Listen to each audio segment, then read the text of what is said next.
Hello, my name is Dr. Seville, Ken Seville, and I'll be teaching this genetics course.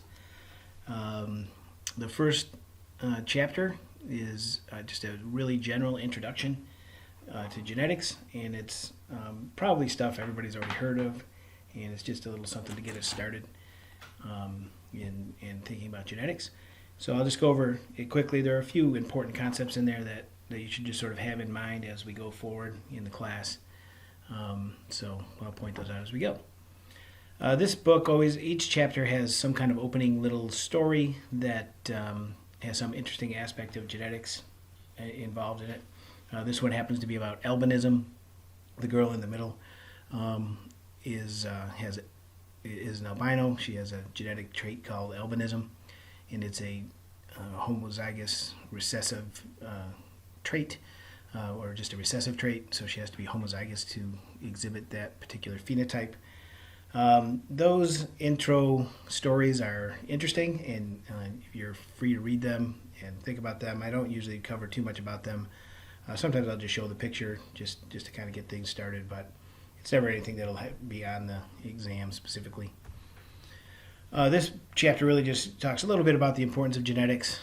There's a lot of history of genetics in it, and most importantly, there's fundamental terms and principles of genetics. I think everybody realizes genetics is important. Everything that not everything, but a lot of what we are and our personality and different genetic diseases and things like that are influenced by genetics.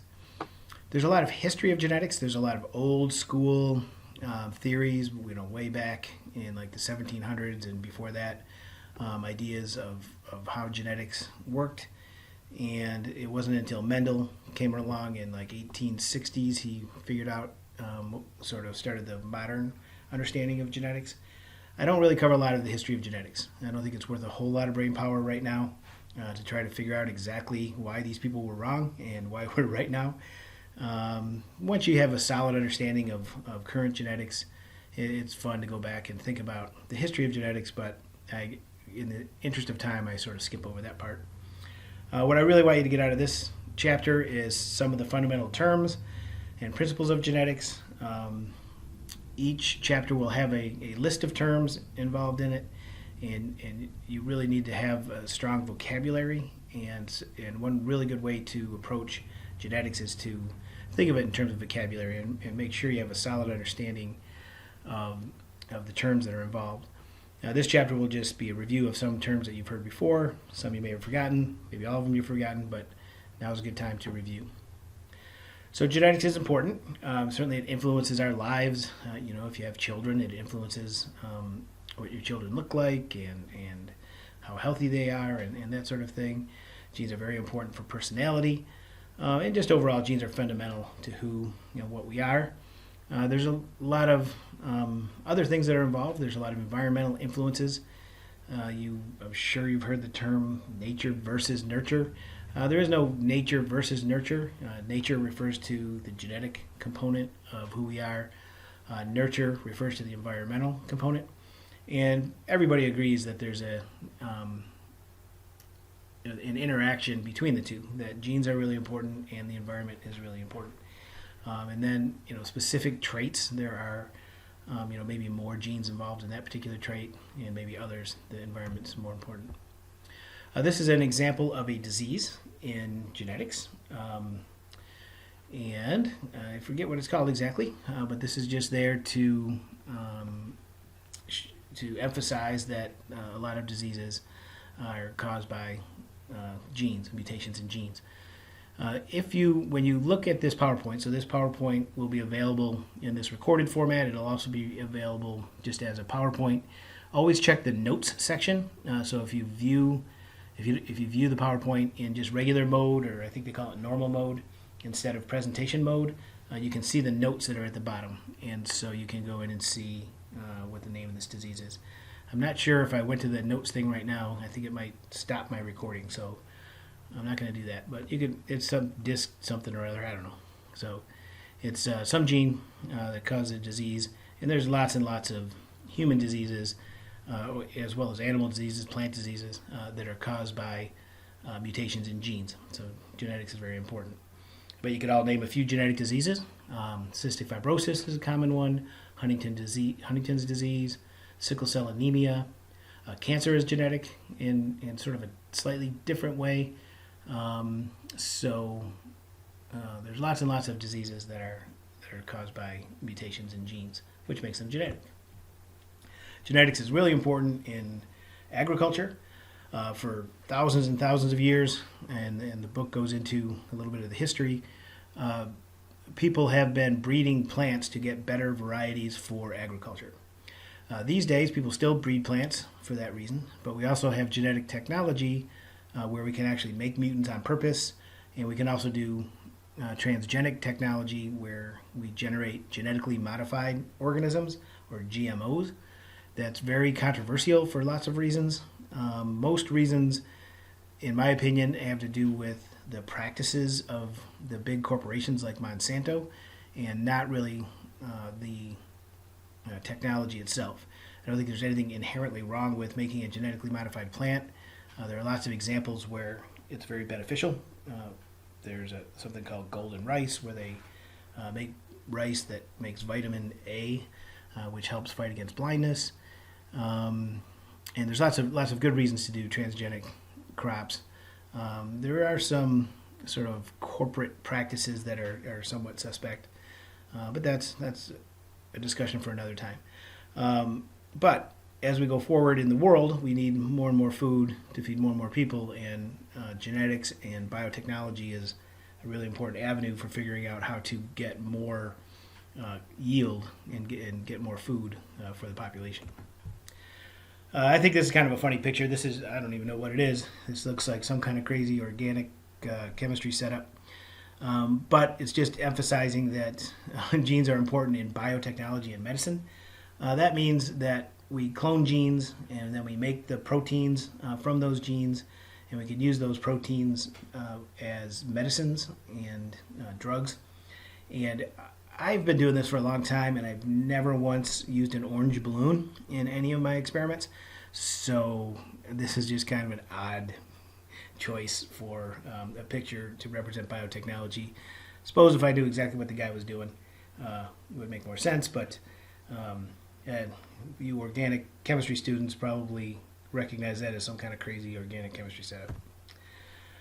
This is something closer to what I think about when I think about genetics. So this is a Drosophila embryo. So it would look sort of like a little egg to you. So Drosophila eggs look like little jelly beans. And this is starting to grow. And you can see I'm going to grab a pen here so I can draw in here.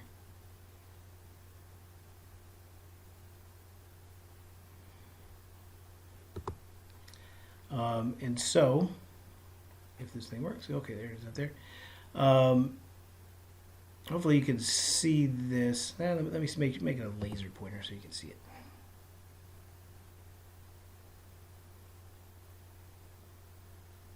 Well, it's just a pointer. All right, so hopefully you can.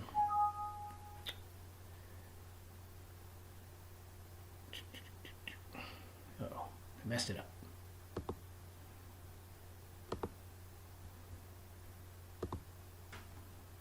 All right, back to this thing. All right, so I was trying to use my little pen here. So all of these stripes, this is a Drosophila embryo, and if you ever looked at a fruit fly or a bumblebee or anything like that, you know that these things develop in. I didn't do that. You know that these things develop in segments. So a bumblebee is striped, and if you look at a fruit fly, the fruit fly is striped as well. And so they sort of develop in segments. So this segment might eventually be the head. This segment might eventually be the wings. This might eventually be the legs. This might eventually be the abdomen. And what this green stuff is, the brighter green stuff, is expression of a gene that gets expressed in that specific segment of the embryo, and eventually that gene will help determine what that segment becomes.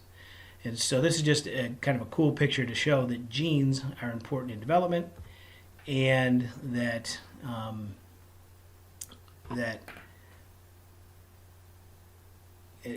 so basically that's it. Genes are important in development, and what that means is this Drosophila, everything starts out as a single cell and then has to develop into a complex organism with a brain and other organs. And genes play a really important role in figuring out how those organs develop. So genes are important in development. Now this is just sort of getting to some of the terms that you need to use. I'll use these terms a lot, and you just need to know them. So genome is a complete set of genetic instructions for any organism. And so I want to say right at the outset, having just graded some final exams from last semester and realizing that this concept doesn't always get across, is that every cell in your body, every cell in that little embryo I just showed you, has the same genome. And the genome is all of the DNA. So the DNA is in chromosomes, and each of those cells has its own DNA. So let me go back. So here's this embryo.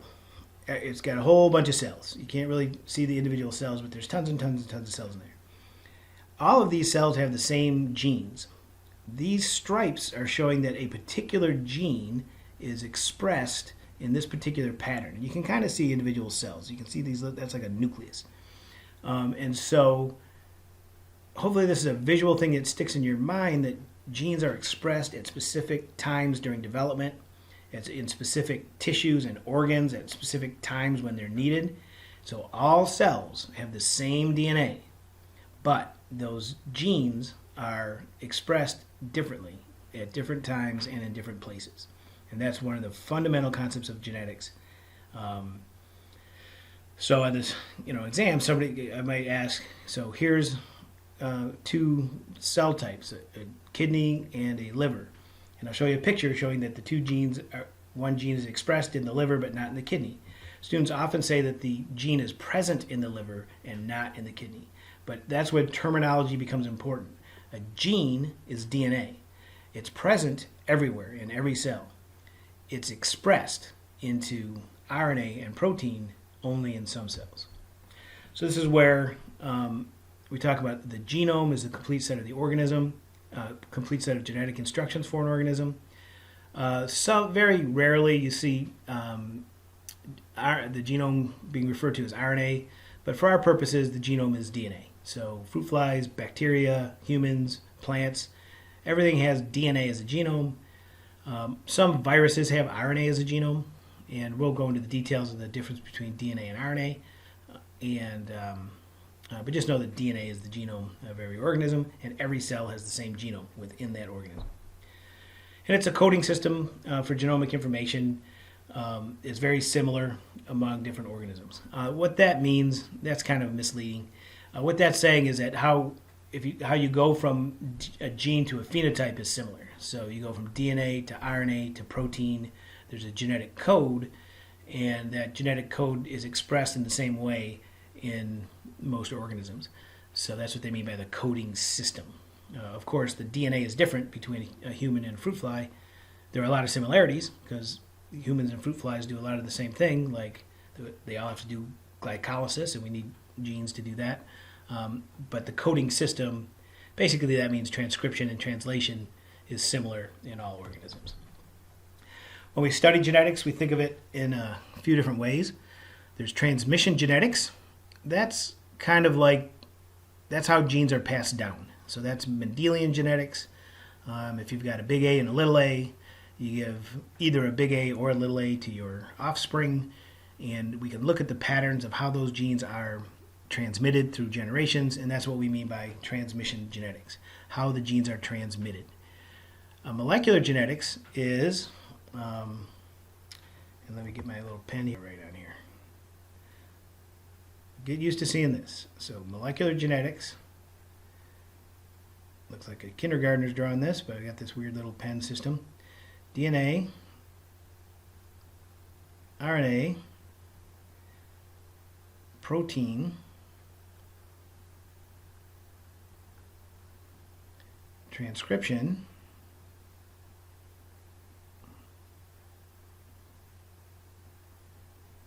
so this is transcription, translation,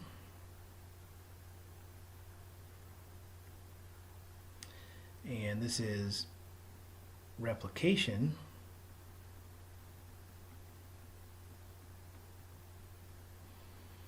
This is molecular genetics. There's a lot to it, but it all comes down to this. So we need to understand. We're not going to cover that too much. We probably won't cover it at all. We have a population genetics class. I recommend that you take that. Population genetics is really important for understanding, certainly sort of like field biology, how organisms in the environment, how their genes change over time, how their allele frequencies change over time. But it's also really important in human genetics in terms of human disease, epidemiology, how alleles in human populations are distributed. And they use allele frequencies to trace ancestry and things like that. When you hear these things about how they can trace back where people came from based on their genes, a lot of the times that's based on allele frequencies and how there were certain allele frequencies in populations back, in Africa, and how that passed through Europe and that sort of thing. So it's really an interesting. It's really an interesting field, but we only have so much time, so we really focus on these two. Apparently, somebody's decided to mow my lawn, so hopefully that's not too distracting. All right. So here, looking at transmission genetics, molecular genetics, and population genetics, and showing that these things overlap.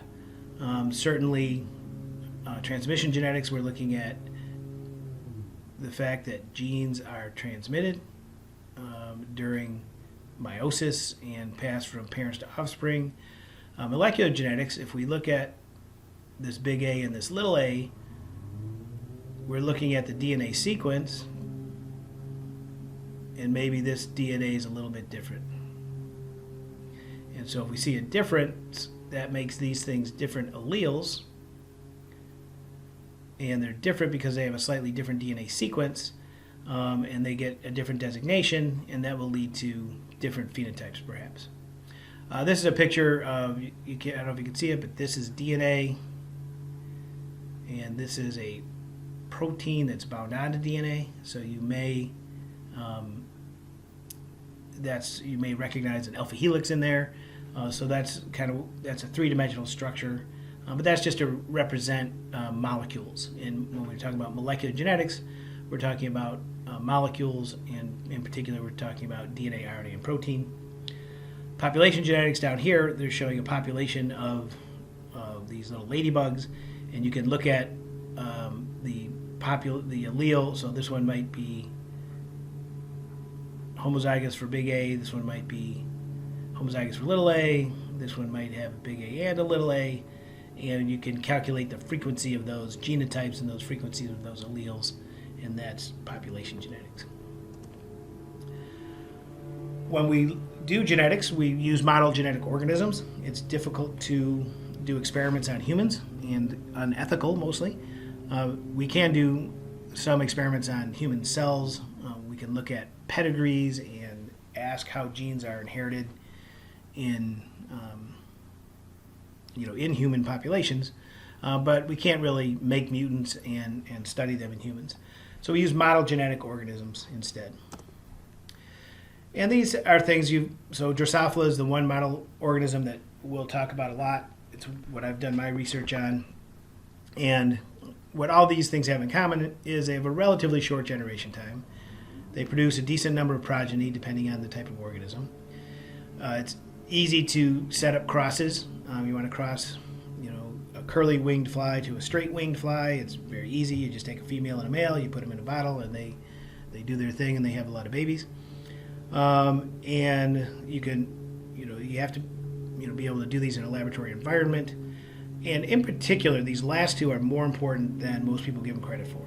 So everybody's heard of all those other things I just said. If anybody ever asks, I could talk to some guy in a bar, tell him I work on fruit flies. They'll say, "Oh, wait a minute, don't they have short generation time and make a lot of progeny? How long do they live? Don't they only, they have some kind of knowledge about fruit flies."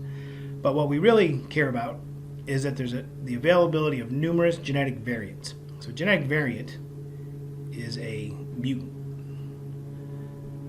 Genetics is about mutants. We want to make mutants and study how those mutants come about and what the DNA, RNA, and protein involved in those mutants, how they are affected. But even more importantly, we have an accumulated body of knowledge. So just for fruit fly genetics started about 1910, and with the white-eyed mutation, and now we just have thousands and thousands of mutations, thousands of tools where we can easily manipulate these genes and see where they're expressed and do lots of things with it. So by focusing on one particular model organism, we can accumulate a huge body of knowledge, share that knowledge, share resources amongst a lot of scientists, and learn a lot about genetics. So there's a fruit fly. You can look in the book in the back. There's an appendix that talks about the details of some of these things. We're going to do something called Virtual Fly Lab, where we kind of pretend to do crosses with fruit flies, and it's kind of cool. It's a pretty good reflection of how genetics is actually done with flies. Bacteria are really important. We'll talk a lot of what we know about genes and how they're expressed comes from initially studying bacteria. One of the difficult things in this class is remembering what things we sort of learned in bacteria and how that's different from eukaryotes. So try to keep that straight, and I'll come back to that in a minute. Caenorhabditis elegans is it's a nematode, so it's a little worm. And this is really cool because you can actually see, let's see if I can, those pen's not very good, but you can actually see individual cells in there. So in this particular organism, they know every one of those cells, where they came from during development. So during development, you have a single cell, it becomes another cell, or two cells, and then it keeps dividing forever, and they can actually map that, say, okay, this cell eventually develops into that cell. So then they can go and they can kind of knock that cell out and see what happens and stuff like that. So it's just a really cool genetic organism, and they've mapped where all the cells are. And there's some set number of cells. It's like 979 cells or something in that whole organism. Arabidopsis thaliana they call it sort of the fruit fly of the plant world. It's just a very easily manipulated plant species that you can do a lot of genetics, make mutations, try to figure out how plants develop. So that's another example.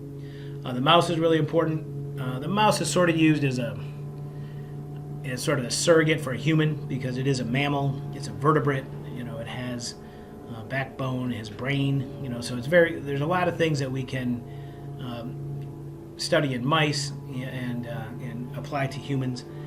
It's not that close, but there are a lot of genes in mice that are pretty similar to humans. Yeast is very common. It's a single-celled organism, but what's important about yeast is it sort of grows like bacteria on a plate, but it's a eukaryote. So the main thing we'll talk about with yeast is the cell cycle, because basically all yeast do is divide. So we can study how cells divide and study the cell cycle in yeast. Molecular genetics leads to DNA sequencing, and this slide is just to remind me to tell you that so we're talking about genetics, and the next thing after genetics is genomics. So I'm kind of old school. I did genetics where I studied a gene. I looked at a mutation in a particular gene, sequenced that gene, and it was maybe a 2,000 base pairs long gene. Now, all of the DNA in the humans has been sequenced, and the DNA in thousands and thousands of humans has been sequenced. And there's 3 billion nucleotides in the human genome, and so now there's the science has advanced to the point where we're looking at billions and billions of nucleotides, and so this is just an output of a DNA sequencing experiment, and I just want to emphasize that a lot of what we do these days has to do with sequencing genomes and genomic DNA sequencing. Some of the fundamental concepts that you need to know. So this is stuff that you need to know coming in. Eukaryotes versus prokaryotes. Eukaryotes have a nucleus, Golgi apparatus, mitochondria, all that kind of stuff. Prokaryotes is just a cell with some DNA, for the most part. It doesn't have a nucleus. They don't have membrane-bound organelles and all that kind of stuff. Genes are a fundamental unit of heredity. Genes are made of DNA. Different forms of genes are called alleles. So big A, little a, those are alleles. I've said that word a bunch of times already. That's a very specific word and very important that you know what that means. So it's a multiple form. So the same gene, different form. So we know that genes are on chromosomes. We know that chromosomes come in pairs. We know a particular spot on that chromosome will have a particular gene, but that gene can have slightly different versions, and these things are called alleles. And they are right across from each other. Genes confer phenotypes. So if we fill out this little thing, we talked about DNA going to RNA, going to protein, then eventually it goes to a phenotype. Genetic information is carried in DNA and RNA, and genes are located on chromosomes. So you know all that already. Chromosomes separate through mitosis and meiosis. That is a huge part of the first part of this class. So when we talk about transmission genetics, how genes are inherited, we're talking about meiosis. You've heard it a bunch of times. You probably think you know the difference, but hopefully you really, really, really know the difference and exactly how meiosis works. We spend the first full third of the course talking about meiosis. DNA, RNA, protein. We call this the central dogma of molecular biology.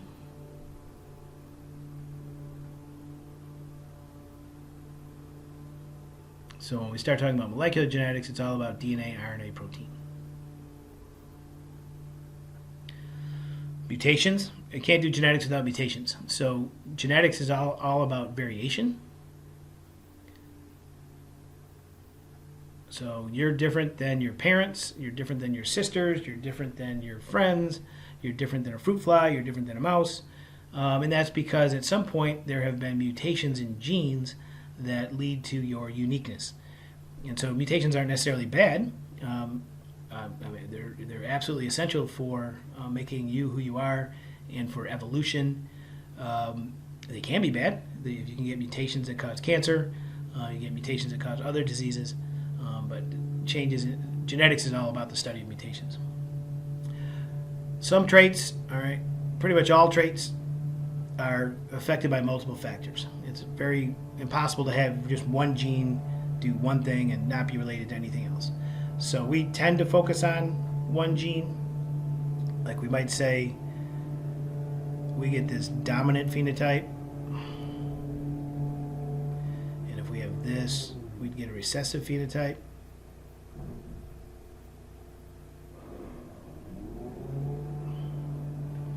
But there's lots of other genes.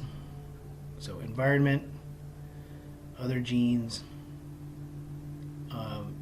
they get in the way, and not get in the way, but they contribute to whether or not you get a particular phenotype. And then evolution is genetic change. That's kind of a simplified statement, but evolution is based on genetic change. And the way evolution works is you have genetic change, and then the environment sort of selects for the specific genetic change that is advantageous to the organism. All right, so that's the end of this. Hopefully, when I replay it, the lawnmower sound isn't overly annoying. I guess I need a soundproof booth at home where I'm doing this. I guess I could do it in my office. It's a little quieter there. But I got a cool little setup here on my dining room table. And so we're going to try to do this and just hope I can avoid the lawnmower in the future.